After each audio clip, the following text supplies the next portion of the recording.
Hello guys, I hope you are doing amazing. Welcome to my channel Banu's bonsai journey. ఈరోజు మనం అడానియం యొక్క propagation గురించి discuss చేసుకోబోతున్నాం. అడానియంని seeds నుంచి ఎలా ప్రాపగేట్ చేసుకోవాలి step by step, and after 1.5 year తర్వాత వాటి అప్డేట్స్ కూడా ఈరోజు వీడియోలో కంప్లీట్గా చూద్దాం. ఫస్ట్ ఆఫ్ ఆల్ మనకు తెలిసిందే అడానియంని మనం మెయిన్ ప్రాపగేషన్ మెథడ్ వచ్చేసి సీడ్స్. సో అడానియం సీడ్స్ వచ్చేసి మనకి ఇలా ఉంటాయి. సో ఇవి ఏంటంటే స్టార్టింగ్ స్టేజ్లో ఇవి, తర్వాత మొత్తం సీడ్స్ అన్నీ అయిపోయిన తర్వాత బయటికి ఇలాగా ఎక్స్పోజ్ అవుతాయి. సో తర్వాత శాఖని మనం కంప్లీట్గా ఓపెన్ చేసుకుంటే ఈ విధంగా కనబడుతుంది. మనం ఏంటంటే ఇది ఒక సింగిల్ సీడ్, ఇండివిజువల్ సీడ్ అన్నట్టు. సో మనం ఫస్ట్ ఆఫ్ ఆల్ ఏంటంటే అడానియంని మొత్తం కంప్లీట్గా సీడ్స్ అన్నిటిని ఒక తోట స్టోర్ చేసుకోవాలి. స్టోర్ చేసుకున్న తర్వాత ఈ యొక్క ఇవి ఉంటాయి కదా పక్కన పీచ్, ఎందుకంటే అవి ఎగురుతూ పక్కన వేరే చోటకి మైగ్రేట్ అవ్వడానికి వెరీ బ్యూటిఫుల్ ప్రాసెస్ కదా. అంటే ఒక చోట నుంచి ఇంకో చోటకి ఎయిర్ ద్వారా ఈ వీటితో ఉపయోగించి ఎగురుతాయి. ఎగిరి వాటి యొక్క లైక్ స్పేస్ని ఇంక్రీజ్ చేసుకుంటాయి. సో ఈ డీటెయిల్ కొంచెం వీడియో లెంతీగా ఉంటుంది, ఎందుకంటే డీటెయిల్గా స్టెప్ బై స్టెప్ ప్రాసెస్ చెప్పాను కాబట్టి. సో లాస్ట్ దాకా చూడండి, ఇక్కడ స్కిప్ చేయకండి. చాలా డీటెయిల్గా మీకు ఈ వీడియోలో ఇన్ఫర్మేషన్ అనేది ఉంటుంది. ఇవన్నీ సీడ్స్ అనేవి ఫస్ట్ మనం ఒక వాటర్ మగ్లో కనెక్ట్ చేసుకున్న తర్వాత వాటిని మనం సాఫ్ట్తో మనం ట్రీట్ చేసుకోవాలి హంగిసైడ్తో. ఇక్కడ మీరు చూసినట్టయితే ఇది ఒక సీడ్ ఎగురుకుంటూ వచ్చి ఈ పాట్లో పడి కంప్లీట్గా ఇది గ్రో అయింది ఒక ప్లాంట్గా. నేనేం పట్టించుకోవాలి, చూసారా పక్కన ఉంది ప్లాంట్, అక్కడి నుంచి వచ్చి ఆటోమేటిక్గా అది గ్రో అయింది. సో జర్మినేషన్ అనేది దానంతా అవే కెపాసిటీ ఉంటుంది. సో ఇలాగ పెరిగిన ప్లాంట్సే చాలా బలంగా, దృఢంగా, చాలా స్ట్రాంగ్గా మంచి మనకి ఫ్యూచర్లో బాన్సైస్ అవుతాయి. అంటే మనం ఫుల్ కేర్ తీసుకుని గ్రో చేసిన ప్లాంట్స్ కంటే ఇలాగా లైక్ ఇండివిజువల్గా దానంతా అవే గ్రో అయిన ప్లాంట్సే చాలా బాగా గ్రో అవుతాయి. ఫస్ట్ మీరు చూసినట్టయితే ఇక్కడ ఫంగిసైడ్తో మొత్తం నేను ఈ సీడ్స్ అన్నిటిని ట్రీట్ చేసుకున్నా. ఫంగల్ ట్రీట్మెంట్ అనేది చాలా ఇంపార్టెంట్ గైస్, బికాస్ వీటికి ఫంగస్ ఇన్ఫెక్షన్ అనేది చాలా ఎక్కువ ఉంటుంది ఈ సీడ్స్కి. సో జర్మినేషన్ అయ్యేదాకా కూడా ఆ ఫంగల్ ఇన్ఫెక్షన్ రాకుండా మనం ఫస్ట్ సాఫ్ట్తో ఇలాగా చేసుకోవాలి. చేసుకున్న తర్వాత ఓన్లీ శాండ్, ఓకే, శాండ్లో ఇంచ్ డెప్త్ మనం ఈ సీడ్స్ని ప్లేస్ చేసుకోవాలి. సో నేను ఇలాగా 3 శాండ్ బకెట్స్ని తీసుకున్నా. దానిపైన సర్ఫేస్ లేయర్లో నేను అనేది ఈ సీడ్స్ అనేది ప్లేస్ చేయడం జరిగింది. ప్లేస్ చేసిన తర్వాత పైన సీడ్స్ కవర్, పైన అది కనపడకుండా సీడ్స్ అనేది ఇసుక అనేది చల్లాలి. శాండ్ అనేది యూనిఫామ్గా స్ప్రెడ్ చేసుకోవాలి. ఓవర్ వాటరింగ్ చేయకండి, జస్ట్ పైన అలా వాటర్ చిలకరిస్తే సరిపోయింది. వై బికాజ్ ఆల్రెడీ మనం వీటిని అన్నిటిని మగ్లో లైక్ ఫంగిసైడ్ ట్రీట్మెంట్ చేసాం కాబట్టి వాటర్ అనేది అబ్జార్ప్షన్ అనేది అక్కడ అయిపోద్ది. ఎక్కువ వాటర్ అనేది సరే ఏదంటే కుళ్ళిపోతుంది. ఓకే, సో ఆఫ్టర్ 1 week తర్వాత ఇలాగా అవి జర్మినేట్ అవుతాయి చిన్నగా.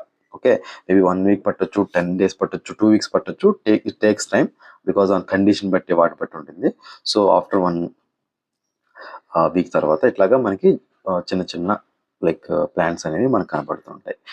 చూసినట్టయితే అన్ని కూడా చాలా హెల్దీగా ఉన్నాయి. ప్రతిదీ అంటే జర్మినేషన్ పర్సెంటేజ్ అనేది చాలా బాగుంది. అంటే మోస్ట్ ఆఫ్ ది సీడ్స్ అనేవి హెల్దీ కండిషన్లో ఉన్నాయి. సో అన్నీ జర్మినేట్ అయ్యాయి. ఇంకోటి ఏంటంటే సీడ్స్ని ఎక్కువ రోజులు స్టోర్ చేసినా సరే అవి జర్మినేట్ అవ్వకుండా లైక్ కుళ్ళిపోయే ప్రమాదం ఉంటుంది. సో వచ్చిన ఒక 2 to 3 weeks వాటిని ట్రై చేసి మనం దాన్ని డైరెక్ట్గా ప్లేస్ చేసేసుకోవచ్చు. సో అన్నీ బాగా వచ్చాయి. సో నెక్స్ట్ ఏంటంటే వీటిని అప్పుడే మనం వీటిని వేరే దాంట్లో ఎక్కడ మనం మార్చకూడదు. ఒక 1 month 2 months ఇక్కడే దీంట్లో గ్రో అయ్యి కొంచెం అవి ఇండివిజువల్గా వచ్చిన తర్వాత మనం వాటిని ట్రాన్స్ఫర్ చేస్తే మంచిది. ఇక్కడ చూసినట్టయితే మొత్తం అంతా కూడా బాగానే వచ్చినాయి, అన్ని గుంపుగా మంచి ఒక చోటే గుజ్జుగా వచ్చాయి. ఇక్కడ మీరు ఓన్లీ శాండే ఉపయోగించాను. సో బాగుంది, బాగా వచ్చాయి. అండ్ ఫస్ట్ ఆఫ్ ఆల్ ఏంటంటే వీటికి ఇప్పుడు ఈ టైంలో వాటరింగ్ కూడా చేయకూడదు. వాటరింగ్ అనేది చాలా కొంచెం సెన్సిటివ్ ప్లాంట్స్, వాటర్ ఇస్తే కుళ్ళిపోతాయి మొత్తం. అలానే మళ్ళీ హార్ష్ ఎండ్లో కూడా పెట్టకూడదు, షేడెడ్ ఏరియాలో పెట్టుకుని వీటిని మనం గ్రో చేసుకోవాలి. అండ్ ఇలా బ్లాక్ కలర్ వచ్చినట్టయితే ఏంటంటే కొంచెం వాటర్ అనేది ఎక్కువ పీల్చుకుని కొంచెం కుళ్ళి టైప్లో, అంటే కొంచెం రాట్ టైప్లో వచ్చినట్టు. బట్ అది రికవర్ అయ్యింది, ఎండ దెబ్బకి ఆటోమేటిక్గా అది సెట్ అయిపోయింది.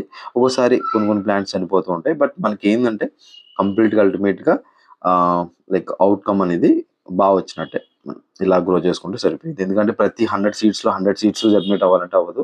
మేబీ 70-80 అలాగా ఉంటుంది. ఆ 70-80లో బయటికి ప్లాంట్స్ అయ్యేవి మనకి ఒక 50 అలా అవుతాయి. సో ఈ టైప్లో మనం జర్మినేషన్ అనేది మనం ఇక్కడ చూసుకోవచ్చు. అంటే ఇప్పుడు ఈ బకెట్లో మనం చూసుకుంటే ఈ బకెట్లో వచ్చాను, బట్ అవి ఎక్కడ జర్మినేషన్ అనేది కనపడలా. వై బికాస్ ఈ బకెట్లో వాటర్ అనేది లాగ్ అయిపోయింది. అంటే వాటర్ అనేది ఎక్కువ ఈ బకెట్ నుంచి కిందకి వెళ్ళలేదు. సో లైక్ అది ఎందుకో తెలియదు, సంథింగ్ అన్నిటికీ కింద నేను డ్రైనేజ్ సిస్టమ్ అనేది కరెక్ట్గానే ఇచ్చాను.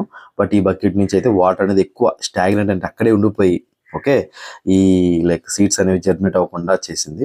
చూసినట్టయితే మొత్తం సీడ్స్ అనేవి మొత్తం కుళ్ళిపోయినాయి మొత్తం అంతా కూడా, అంటే ఒక లైక్ డీకంపోజ్ అయిపోయినాయి సీడ్స్ అని. చూసినట్టయితే అలాగా డీకంపోజ్ అయిపోతాయి, అంటే ఓవర్ వాటరింగ్ చేయకూడదు అనేదానికి ఇది బెస్ట్ ఎగ్జాంపుల్. సీడ్ లెవెల్ నుంచి కూడా మనం నేర్చుకోవచ్చు.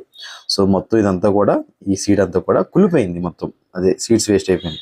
సీడ్స్ ఎంత హెల్దీగా ఉన్నా మీరు ఎంత మంచి సాయిల్ వేసినా మీరు వాటరింగ్ అనేది ఎక్కువ ఉంటే మాత్రం ఖచ్చితంగా పోయింది. ఇప్పుడు చూసారు కదా, ఇది మనం లైక్ 1 month తర్వాత అడానియం ప్లాంట్స్ ఈ టైప్లో ఉంటాయి. యాక్చువల్గా ఆ బకెట్లో ఉన్న ప్లాంట్స్కి వీటికి రిలేషన్ లేదు, బట్ ఇవి వేరే ప్లాంట్స్ రీసెంట్గా నేను ప్లేస్ చేసినాయి.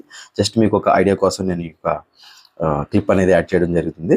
నేనేం చేశానంటే శాక్ని మొత్తం ఆ అడానియంలో ఉన్న ఆ యొక్క శాక్ని కూడా ఈ కుండీలో పెట్టేసి అలా ఉంచేసాను.